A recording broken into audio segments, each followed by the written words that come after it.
अऊज़ु बिल्लाहि मिनश शैतानिर रजीम। बिस्मिल्लाहिर रहमानिर रहीम।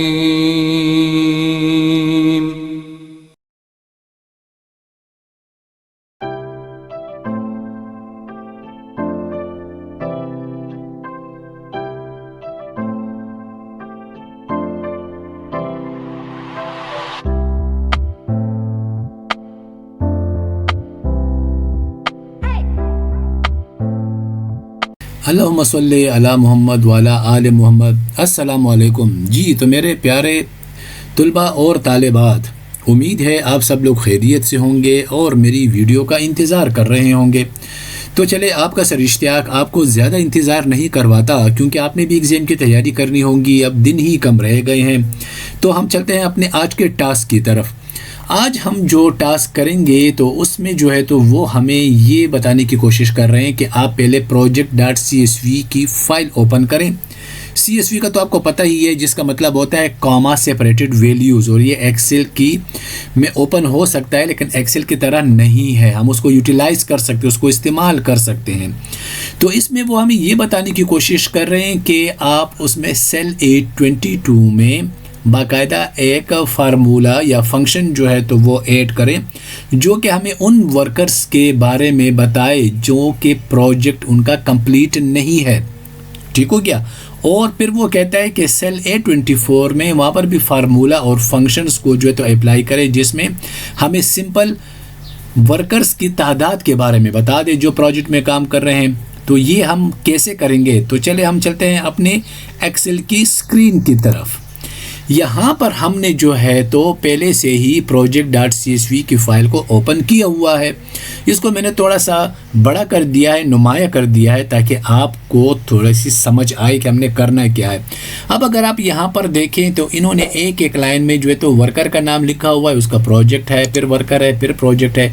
इस तरीके से हमें अंदाज़ा हो रहा है कि कितने प्रोजेक्ट्स हैं और कितने वर्कर्स हैं। और यहाँ पर उन्होंने हमें दिया है कि number of workers who have not finished, यानी आप हमें उन नंबर्स की तादाद बताएं, उन वर्कर्स की तादाद बताएं जिनका प्रोजेक्ट अभी तक ख़त्म नहीं हुआ है। तो इसके लिए हम कौन सा फंक्शन इस्तेमाल करेंगे, तो यहाँ पर मैं आज आपको ये बताने की कोशिश करूँगा। तो यहाँ पर सबसे पहले हम ये देखेंगे कि भाई रेंज हमारे पास कौन सी है। तो जी, रेंज हमारे पास है A2 से A19 तक। ठीक है। तो यहाँ पर हम जो है तो फंक्शन इस्तेमाल करेंगे काउंट का। काउंट क्या फंक्शन करता है, काउंट का काम क्या होता है? काउंट जो है तो वो सिंपल हमें नंबर्स उठा के टोटल करके हमें बताता है कि भाई आपने कितने नंबर्स यहाँ पर इंटर किए हुए हैं, कितनी तादाद है उनकी। तो चले चलते हैं कि फंक्शन में वो हमें कैसे बताएगा। तो यहाँ पर हम लिखते हैं इज इक्वल टू, फिर हम लिखते हैं COUNT काउंट। ये मैंने काउंट बता दिया, देखिए इस लिस्ट में भी वो आपको ये बाकायदा शो कर रहा है। इसके बाद मैं ब्रैकेट के लिए पैरेंथेसिस लगाऊंगा with the help of shift की। ये मैंने एक पैरेंथेसिस लगा दिया। अब जो रेंज था वो क्या है, A2, तो मैंने A और 2 प्रेस कर दिया। इसके बाद मैं लगाऊंगा कोलोन, ये मैंने कोलोन लगा दिया। अब मैं इसका लास्ट जो रेंज है वो मैं ये बताऊँगा, ये वाला है। तो यहाँ पर करता है A19 यानी कि A19, ये मैंने दे दिया। तो उसने मुझे यहाँ पर मुकम्मल एक ब्लॉक बना के दे दिया है। ये चेक करें, ये A2 से लेकर और A19 तक। यहाँ पर अब मैं इसको मैं क्लोज़ करूँगा, ये शिफ्ट और मैंने क्लोज़ कर दिया। और ये मैं जैसे ही इंटर करता हूँ तो कंप्यूटर मुझे 7 शो कर रहा है। अब कंप्यूटर ने मुझे ये 7 क्यों शो कर दिया? इसलिए बेटा कि वो हमने जो काउंट का फार्मूला लगाया था ना, ये देखें यहाँ पर लिखा हुआ है is equal to count A2 colon A19। हमने उसको कहा था कि भाई आपने हमें यहाँ से लेकर और यहाँ तक जितने भी वर्कर्स हैं जिनका प्रोजेक्ट कंप्लीट नहीं है, हमें आप उसकी तादाद बताओ। तो उसने हमें उसका नंबर्स बता दिया, उसने हमें उसका तादाद बता दिया। ठीक हो गया। अब यहाँ पर उसने देख जिनका प्रोजेक्ट फिनिश नहीं है, हमने यहाँ पर उसका फार्मूला लगा दिया, उसने हमें यहाँ पर ये शो कर दिया अकाउंट का। अब यहाँ पर वो हमें कह रहा है कि number of workers on the project, कि ये जो वर्कर्स हैं कहते हैं इनकी मुझे तादाद बताओ कि कितने वर्कर्स काम कर रहे हैं इस प्रोजेक्ट में। तो अगर हम इसको काउंट करते हैं तो कहते हैं 1 2 3 4 5 6 7 8 और 9 वर्कर्स हैं। लेकिन वो कहते हैं हमें आप फंक्शंस के ज़रिए से, फार्मूले के ज़रिए से बाकायदा बता दो। तो चले हम उसकी ये ख्वाहिश भी पूरी कर देते हैं। हम यहाँ पर लिखते हैं इज इक्वल टू काउंट। लेकिन काउंट तो हमने पहले किया था, उसने हमें सिर्फ नंबर्स का बताया था, तो रेंज तो एक ही थी। तो अब यहाँ पर उसके साथ हमें कोई ऐसा फिगर लगाना पड़ेगा, कोई ऐसा अल्फ़ाबेट लगाना पड़ेगा, कोई ऐसा काम करना पड़ेगा, ट्रिक करनी पड़ेगी कि वो हमें सिंपली ये जो नाम है ना उनकी तादाद के बारे में बता दे। तो मैं यहाँ पर लिखूँगा काउंट ए। ए का मतलब होता है अल्फ़ाबेट्स। वो यहाँ पर ये जो अल्फ़ाबेट्स के नाम है हमें उसकी रेंज हमें बताएगा। तो यहाँ पर मैं लिख देता हूँ ब्रैकेट A2 A19।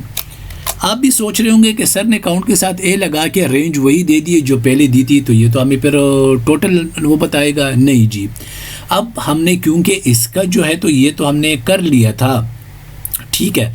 अब यहाँ पर हम इसके साथ ये करेंगे कि वो हमें सिंपली ये जो वर्कर्स की तादाद है इसके बारे में बताए। तो मैं यहाँ पर इसके बाद मैं लिखूँगा माइनस। ठीक हो गया, मैंने माइनस लिख दिया और अब मैं यहाँ पर लिखूँगा काउंट। काउंट के बाद में वही फार्मूला जो मैंने ऊपर 7 के लिए लिखा था A22 में मैं लिखूँगा A2 A19। अब उसने मुझे वो भी दे दिया। ठीक हो गया, तो मैंने दोनों जगह में ये देखें, मैंने यहाँ पर लिखा हुआ है काउंट ए जो कि सिंपली अल्फ़ाबेट्स के लिए इस्तेमाल होगा। मैं उससे माइनस कर रहा हूँ काउंट की ये वैल्यूज़ को जो कि नंबर आ रहे जो कि 7 है उसका।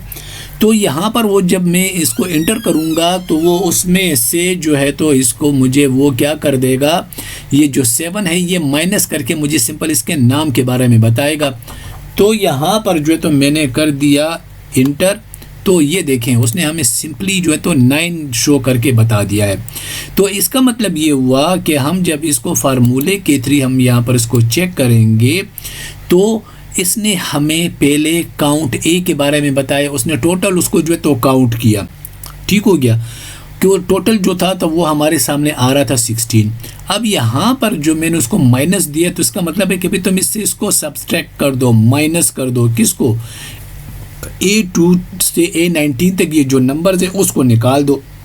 तो उसने उसको निकाल के हमें जो है तो यहाँ पर उसका आंसर जो है तो शो कर दिया। अब इसको अगर दोबारा अनचेक करूँगा तो उसने हमें यहाँ पर ये शो कर दिया है कि भाई ये इस तरीके का मुकम्मल जो है तो आपका ये प्रोजेक्ट यहाँ पर जो है तो बन रहा है। ये काउंट ए का है और ये जो है तो काउंट ए के साथ माइनस काउंट जो है तो हमने यहाँ पर यूज़ कर दिया है, जिसने टोटल में से हमें ये जो नंबर्स है उसको माइनस करके सिर्फ ये जो नाम वाले हैं हमें सिर्फ उसके बारे में बता दिया है। यहाँ पर अब मैं लिखूँगा बाय और सर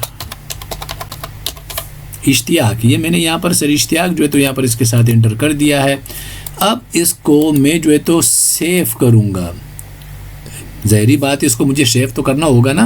अब जब इसको मैं सेव करूँगा तो सबसे पहले मैं क्या करूँगा, इसको हम यहाँ से इसको लेके चले जाएंगे फाइल सेव एज और ये 20 पे आ गए। और यहाँ से जो है तो इसको मैं चेंज करूँगा पहले एक्सेल के वर्कबुक में और इधर मैं लिख दूंगा टास्क 20i। तो ये मैंने यहाँ पर लिख दिया i। ठीक हो गया, तो अब ये देखिए वो हमें तमाम के तमाम जो है तो फाइल्स हमें करके बता रहा है। तो हमने इसको जो है तो ये 20i में सेव कर दिया। तो यहाँ पर हमारे सामने आ जाएगा टास्क 20i। ठीक हो गया, तो ये था हमारा आज का वीडियो जिसमें मैंने आपको जो है तो बाकायदा काउंट और काउंट ए के बारे में बताया। फिर हमने उस एक काउंट में से दूसरे काउंट को माइनस किया, उसने हमें उसका फिर आंसर बताया। तो इसमें हमने आज जो है तो एक साथ 2 फंक्शंस किए काउंट के, जो कि आगे चल के हमारे नेक्स्ट जो वीडियोस हैं, जो नेक्स्ट टास्क हैं, उसमें हमें जो है तो बहुत ज़्यादा फ़ायदा देंगी। अगर आपको मेरी आज की वीडियो अच्छी लगी हो तो सब्सक्राइब कीजिएगा, लाइक कीजिएगा, शेयर कीजिएगा और बेल के आइकन को ज़रूर प्रेस कीजिएगा ताकि मेरी हर नई आने वाली वीडियो का नोटिफिकेशन आपको सबसे पहले मिले। तो इंशाल्लाह मिलेंगे अपने नेक्स्ट वीडियो में। अपना बहुत सारा ख्याल कीजिएगा और अपने दुआओं में मुझे भी याद रखिएगा, क्योंकि आजकल रमज़ान का महीना है। तो मिलेंगे अपनी नेक्स्ट वीडियो में। वस्सलाम।